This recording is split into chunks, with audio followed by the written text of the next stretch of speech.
Have you ever wondered about the dragon's spirit? I will master the dragon spirit, or die trying. How does impatience to seek power takes one man's sight? My sight may be gone, but my vision holds true. Our story begins with his arrival at the Sojin monastery as a boy, claiming the dragon had chosen him to wield its power. The elder monks saw flashes of its fire in the talented child, but also sensed his reckless pride and the disaster it could bring. Warily, they nonetheless took him as a pupil, though as others advanced, the elders kept him cleaning dishes and scrubbing floors. Lee Sin grew impatient. He longed to fulfill his destiny, not waste time on chores. Waste not a minute. Sneaking into the hidden archives, he found ancient texts describing how to call upon the spirit realm and chose to demonstrate his skill during a combat lesson. Recklessly, he unleashed the dragon's rage in a wild kick, paralyzing his instructor. Consumed with shame and banished for his arrogance, the young man set out to atone. I will atone. Years passed. Lee Sin wandered far to distant places, kindly aiding those in need. Where am I needed? Eventually, he reached the Freljord, where he met Udir, a wild man who channeled the primal beasts of his homeland.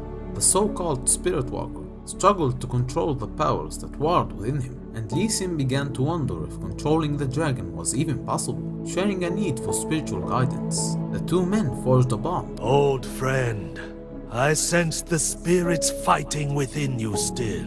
And he invited Udir on his journey back home. The two were shocked to hear that the Empire of Noxus had invaded and occupied Ionia. Monks from every province had fallen back to defend the holy monastery at Hirana. Lee Sin and Udir found it besieged. Noxian soldiers had broken through to Hirana's great hall. Ionia prayed for peace. What fools we were to think it possible. As Udir leapt to join the fight, Lee Sin hesitated, seeing his former peers and elders fall to the enemy's blades. The wisdom of Hirana, Sojin, so much of Ionia's ancient culture, all would be lost. With no other choice left, he invoked the dragon spirit. A tempest of flames engulfed him, searing his skin and burning the sight from his eyes. I did not blind myself. I called upon the dragon and suffered its wrath. Overwhelmed with wild power, he crippled the invaders with a flurry of breakneck punches and rapid kicks, the untamable spirit flaring brighter and hotter with each blow. The dragon answers in flame. The monks were victorious, but Lee Sin's desperate actions left the monastery in ruins, and his vision would never return. At last, in the blind darkness, he understood that no mortal could ever bend the might of the dragon spirit to their will completely. The dragon blazed my trail.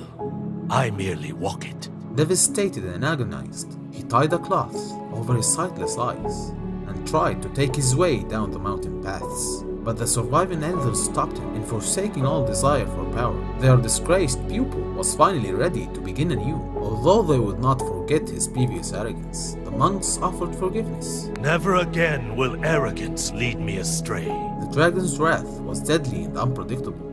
True enough, but the humblest and worthiest mortal souls could counter its wild nature and direct it from time to time.